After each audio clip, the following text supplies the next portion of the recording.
everybody. Today we are going to discuss about the PPH, postpartum hemorrhage. यानी कि post के meaning होते हैं बाद में, यानी कि आफ्टर.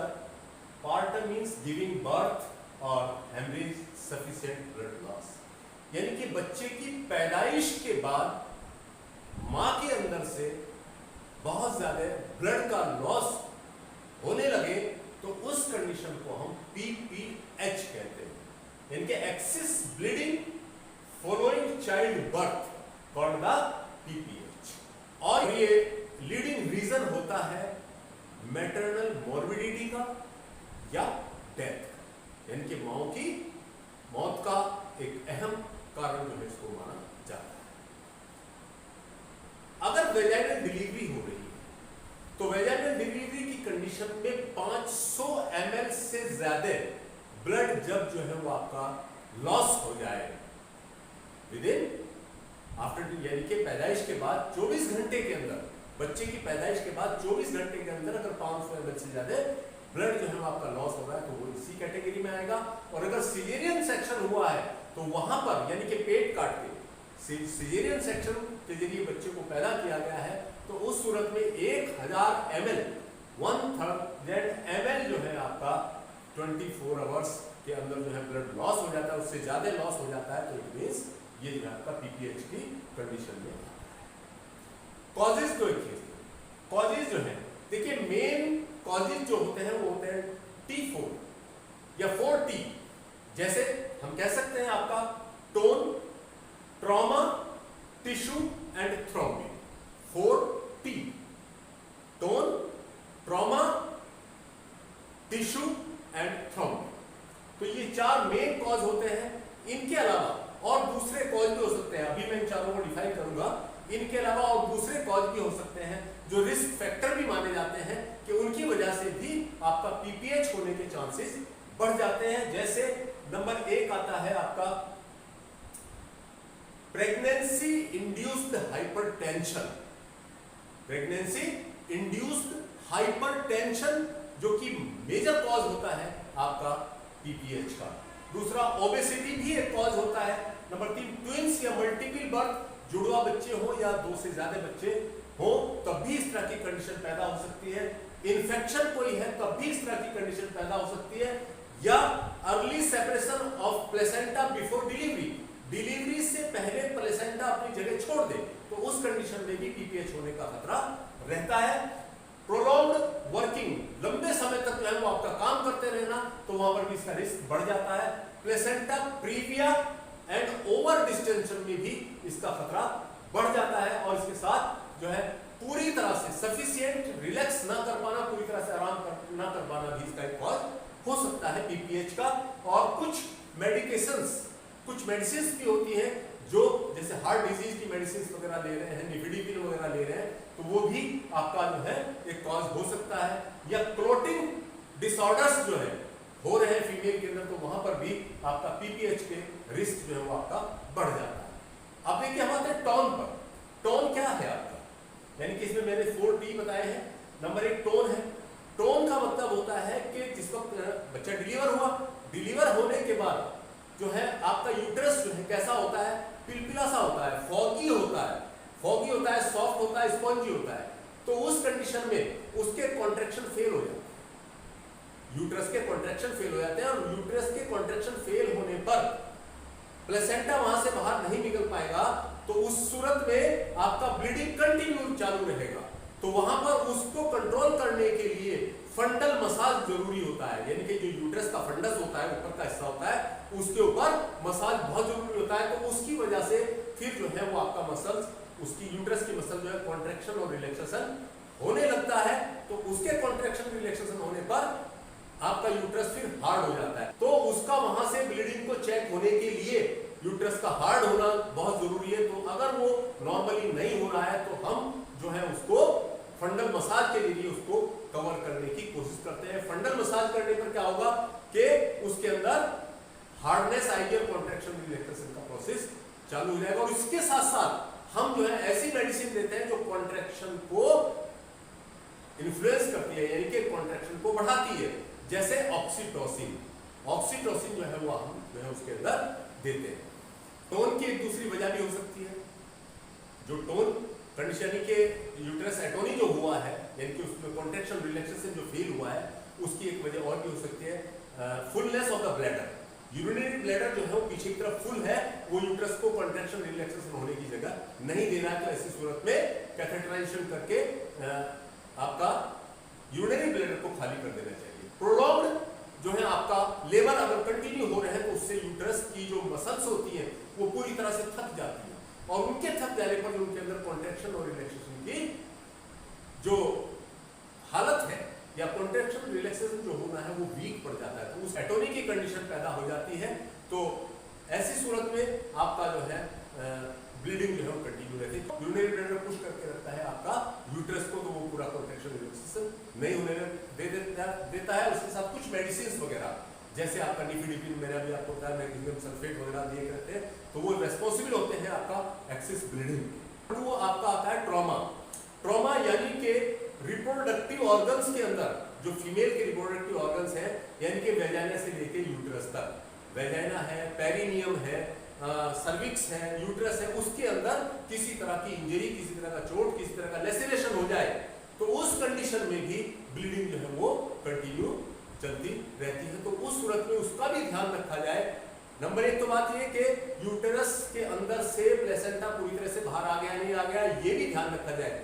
दूसरी बात कि कोई इंजरी वगैरह यानी कि कोई इंसिजन लग गया हो, या एपिज़ोटोमी के टाइम जो है स्टिच जो है वो आपका लूज पड़ गए हो, या और दूसरी वजह जिसकी वजह से आपका पेरिनियम पे, वेजाइना में या सर्विक्स में या आपका जो है यूट्रस के अंदर कोई रप्चरेशन हो गया और उसकी हम रिपेयर भी कर रहे हैं तो लेकिन वो सक्सेस नहीं हो पाए, तो उस सूरत में भी आपका जो है इस तरह के कंडीशन पैदा हो सकती है। इंजरी किसकी वजह से हो सकती है, यानी इंजरी किन चीजों की वजह से होती है? स्टिच लेसिनेशन हो सकता है, इंसिजन फ्रॉम सिजेरियन, सिजेरियन कर रहे हैं तो उसकी वजह से भी कट लग सकता है, या इसकी वजह से व्हेन बेबी कमिंग फ्रॉम आपका वेजाइनल कैनाल यानी कि उस रास्ते से बाहर आ रहा है तो वो भी उसका सर्व जो है आपके वेजाइना को डैमेज कर सकता है, या मेडिकल इंस्ट्रूमेंट आप यूज कर रहे हैं उसको बाहर निकालने के लिए, वो वहां पर कोई इंजरी पैदा कर दे, कोई चोट वगैरह लग जाए, या एपिज़ोटोमी हुआ है तो उसकी वजह से क्या होगा कि ब्लीडिंग कंटिन्यू रहती है। या कोई हीमेटोमा अगर अंदर था यानी कि कोई ब्लड का कलेक्शन अंदर था तो वो फिर रप्चर हो गया तो कंटिन्यू ब्लीडिंग होती रहती है, तो उसको हम ट्रॉमा की कैटेगरी में रखते हैं।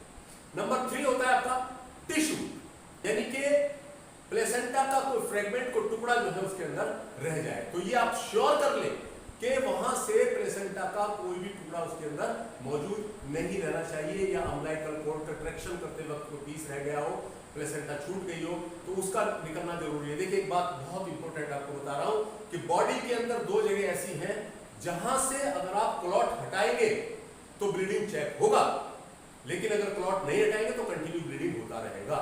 एक तो टॉन्सिल और एक यूटेरस।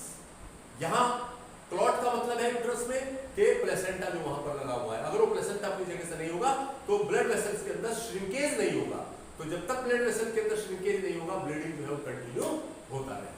तो इसलिए इन 2 जगहों से क्लॉट का हटाना बहुत जरूरी होता है।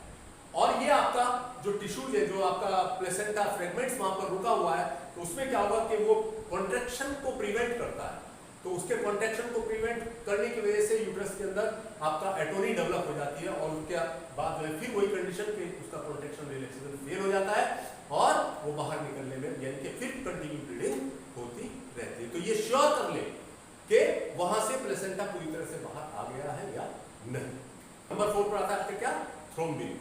थ्रोम्बिन यानी कि जो आपका डिसेमिनेटेड इंट्रावेस्कुलर कोगुलेशन को जो है आपका लीड करता है, तो एक्लेम्पसिया है, प्लेसेंटा एब्रप्शन है, तो इन सूरतों में भी आपका जो है वो ब्लीडिंग कंटिन्यू होती रह सकती है, यानी कि थ्रोम्बिन की वजह से भी आपका इस तरह की परेशानियां जो पैदा हो सकती है। टाइप्स जो है ये 2 तरह का होता है, एक प्राइमरी और एक सेकेंडरी। प्राइमरी में क्या होगा? Bleeding starts with in 24 hours after birth. अगर पैदाइश के 24 घंटे के बाद जो है वो आपका ब्लीडिंग शुरू हो गया है, जो कि मोस्ट कॉमन होता है, तो इसको प्राइमरी कैटेगरी में रखा गया है। और सेकेंडरी कैटेगरी में जो है वो आपका आफ्टर 24 आवर्स से लेके और आपका 6 वीक तक कभी भी ऐसी कंडीशन पैदा हो सकती है, तो उसको हमने सेकेंडरी पीपीएच की कैटेगरी में रखा जाता है। और ये दोनों प्राइमरी और सेकेंडरी दोनों कंडीशन जो है वो आपका कॉम्प्लिकेटेड होती है। रिस्क फैक्टर्स क्या हो सकते हैं इसमें, पीपीएच के लिए रिस्क फैक्टर्स क्या हो सकते हैं? नंबर 1, इन्फेक्शन अगर है, यानी कि ये आपका कोरियोमाइटिस इन्फेक्शन या प्रोलॉन्ग्ड लेबर और मल्टीपल गेस्टेशंस, यानी कि मल्टीपल बर्थ्स या ट्विंस वगैरह होंगे, तो जैसे मैं पहले बता चुका हूं, तो ये एक रिस्क फैक्टर होता है जिसमें इस तरह की कंडीशन जो आपका पैदा हो सकती है।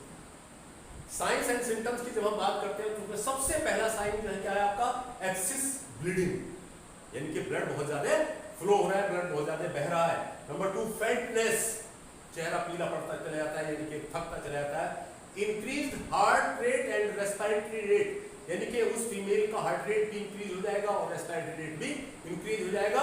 और लो बीपी, बीपी जो है ब्लड प्रेशर जो है आपका लो हो जाता है। फीलिंग कोल्ड, फीमेल जो है वो आपका बिल्कुल ठंडी हो जाती है। और loss of consciousness, loss of consciousness यानी कि हाइपोवोलीमिया हो जाता है, शॉक हो जाता है। हाइपोवोलीमिया यानी कि ब्लड जो है वो बिल्कुल कम होता चला जाता है, तो उसकी वजह से हाइपोवोलीमिया हो जाएगा और आपका शॉक जैसी कंडीशन हो जाती है और डेथ भी इसमें मुमकिन होती है। गिड्डीनेस, चक्कर आते रहते हैं पेशेंट को। लाइट हेडेडनेस विद स्टैंडिंग या स्ट्रेनिंग, यानी कि अगर खड़ा होता है तो भी चक्कर से आते हैं, यानी कि सर बिल्कुल हल्का सा हो जाता है, गिरने को हो जाता है। और स्ट्रेनिंग यानी कि टॉयलेट वगैरह करने बैठते हैं तब भी जो है इस तरह की कंडीशन पैदा हो जाती है। ब्लर विजन, आंखों से धुंधला दिखाई देने लगता है उस पेशेंट को। और रिड्यूस्ड आरबीसी, आरबीसी जो है वो आपका रिड्यूस हो जाती है। स्किन जो है वो आपका येलोइश हो जाती है, चिपचिपी हो जाती है, एडेसिव हो जाती है। वॉमिटिंग एंड नोजिया आम बात है। Pain in abdomen and pelvic region, pelvic region के अंदर और एब्डोमेन के अंदर पेन लाजमी महसूस देता है। और डेथ कॉमनली इसके अंदर जो हम देखने में अक्सर आती है। इन्वेस्टिगेशंस देखिए हम क्या क्या कर सकते हैं, वो आप कोशिश तो ये करिए सबसे पहले कि डिलीवरी से पहले ये सब इन्वेस्टिगेशन करा के रखिएगा, ताकि कौन सी इमरजेंसी आ जाए तो उसका आप सामना कर सके। जैसे इन्वेस्टिगेशंस में सीबीसी है आपका, जिनके कंप्लीट ब्लड काउंट है, ESR, blood smear, clotting factors, specially fibronectin का लेवल वो देखा जाए। और von Willebrand factors, LFT, G6PD, clotting time, bleeding time और ब्लड ग्रुप क्रॉस मैचिंग, ये बहुत जरूरी है जो आपको पहले से करवा के रखने चाहिए। उसके बाद आता है मैनेजमेंट। मैनेजमेंट में देखिए सबसे पहली चीज क्या है? मैनेजमेंट में सबसे पहली चीज है कि आप देख रहे हैं कि ब्लीडिंग हो रहा है, ब्लीडिंग कंटिन्यू हो रहा है, तो उसको सबसे पहले क्या होगा, जो बॉडी में से फ्लूइड लॉस हो रहा है उसकी पूर्ति हाथों हाथ होती है। तो इसलिए उसको जो है बहुत तेजी के साथ 2 लाइन पर काम करिए आप। एक तो आईवी लाइन, यानी कि जो आपका इलेक्ट्रोलाइट्स वगैरह हैं, खासतौर से नॉर्मल सलाइन है या रिंगर लैक्टेट है, ये पेशेंट को बहुत तेजी के साथ जो है आप शुरू कर दीजिएगा। और अगर आप देख रहे हैं कि ब्लड बहुत ज्यादा बह रहा है तो वहां पर ब्लड ट्रांसफ्यूजन भी आपको करना पड़ेगा, तो ये बहुत जरूरी है। तो यानी कि immediate correction, loss of fluid, loss of fluid को करेक्शन करिए, आईवी फ्लूइड, और अगर जरूरत है तो आपका ब्लड ट्रांसफ्यूजन भी उसके अंदर आप करिए। नंबर 2 पर आता है, अगर टोन वाली कंडीशन आप देख रहे हैं, टोन वाली कंडीशन देख रहे हैं, तो वहां पर फंडल मसाज आपको बहुत जरूरी करना है, ताकि जो है यूट्रस हार्ड हो सके और वो ब्लीडिंग जो है आपका चेक हो सके। नंबर 3, यूरिनेशन थ्रू कैथेटराइजेशन, क्योंकि उसको अगर आप बैठाएंगे लेडी को तो और ज्यादा ब्लड जो है वो बह जाएगा, तो उस वक्त जो है कैथेटर लगा के उसका यूरिनाइजेशन करना चाहिए, यानी कि यूरिन जो है उसको करवा देना चाहिए, यानी कि ब्लैडर को इवैक्यूएट करा दें, ब्लैडर खाली करा दें, ताकि जो है आपका यूट्रस को जगह मिले, कॉन्ट्रैक्शन और रिलैक्सेशन करने का जो है उसको मौका मिले। उसके साथ साथ कुछ मेडिकेशंस भी आप जरूर दीजिए जिससे आपका जो है यूट्रस कॉन्ट्रैक्ट हो सके। जैसे आपका ऑक्सीटोसिन है, अगर ऑक्सीटोसिन से नहीं होता है मेथार्जिन वगैरह का भी आप इस्तेमाल कर सकते हैं।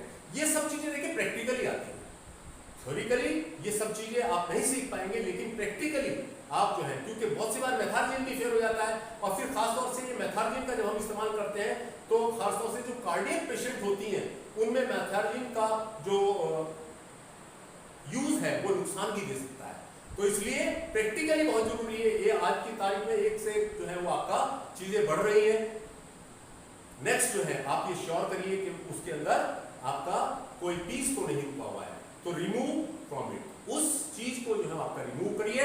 और सबसे पहला काम होगा स्टॉप सोर्सेज ऑफ ब्लीडिंग, यानी कि उसका सोर्स क्या है, वो ट्रॉमा है या टोन है, कोई इंजरी वगैरह है या कोई टिश्यू वगैरह वहां पर रुका हुआ है, तो उसको आप सबसे पहले उस सोर्स को रोकिए, सब सोर्स को खत्म करिए। अगर कोई पीस है तो उसको निकाल दीजिएगा और कोई ऐसी स्टिमुलेंट दवाई दीजिएगा जो आपके कॉन्ट्रैक्शन को प्रमोट कर सके, कॉन्ट्रैक्शन को आपके स्टिमुलेट कर सके, जैसे ऑक्सीटोसिन वगैरह आप उसको दीजिए। अगर कोई इंजरी वगैरह है तो वहां पर उसको रिपेयर करने की कोशिश करिए। और यूट्रस में से आप प्लेसेंटा को बाहर निकालने के लिए मैनुअली भी तरीके इस्तेमाल किए जाते हैं, जैसे आपका फंडल मसाज आपको बताया था कि जो है वो हार्ड होकर बाहर निकल जाए, या फिर दूसरे तरीके uterine compression by manually uterine compression करिए, तो उसके जरिए जो है प्लेसेंटा को बाहर निकालने की कोशिश करिए। या use of uterine tamponade, use of uterine tamponade, जो यूटेराइन टेम्पोनेट का आप जो है आप यूज कर सकते हैं। अगर मेडिकेशन के या बाय मैनुअल तरीके के या दूसरे जो तरीके हैं वो सब फेल हो जाए तो फिर आपको सर्जिकल का सहारा लेना पड़ेगा, सर्जरी का सहारा लेना पड़ेगा। और सर्जिकल में सबसे पहले आपको क्या करना है कि यूटेराइन कंप्रेशन सूचर, यानी कि जहां से आपका ब्लीडिंग होने के चांसेस है वहां पर जो है यूट्रस को कंप्रेस करके सूचरिंग करिए। और स्टेप वाइज डिवास्क्यूलराइजेशन प्रोसेस अपनाइए। उससे क्या है कि दोनों साइड की जो ब्लड वेसल्स हैं, जो आर्टरीज हैं, जैसे आपका यूटेराइन आर्टरीज हैं, ओवेरियन आर्टरीज हैं, या anterior division of the internal iliac artery है, उनको आप लिगेट कर दीजिएगा। दोनों साइड की उन वेसल्स को लिगेट कर दीजिएगा, लिगेचर के बंधन लगा दीजिएगा, और उससे ब्लीडिंग आपका चेक हो सकती है। लेकिन फिर भी आप सक्सेस नहीं होते हैं तो लास्ट ऑप्शन जो होता है वो होता है आपका हिस्टेक्टोमी, यानी कि यूट्रस को काट के बॉडी से बाहर निकाल। तो लास्ट में एक ही ऑप्शन बचता है जिसको हम हिस्टेक्टोमी कहते हैं। तो ये था आपका आज का लेक्चर पीपीएच, पोस्टपार्टम हेमरेज। अगर इसमें से कोई सवाल आपके जहन में आ रहा है तो आप हमारे कमेंट बॉक्स में डाल सकते हैं। और अगर आपको ये वीडियो पसंद आया हो तो लाइक शेयर सब्सक्राइब जरूर कीजिए। थैंक्स।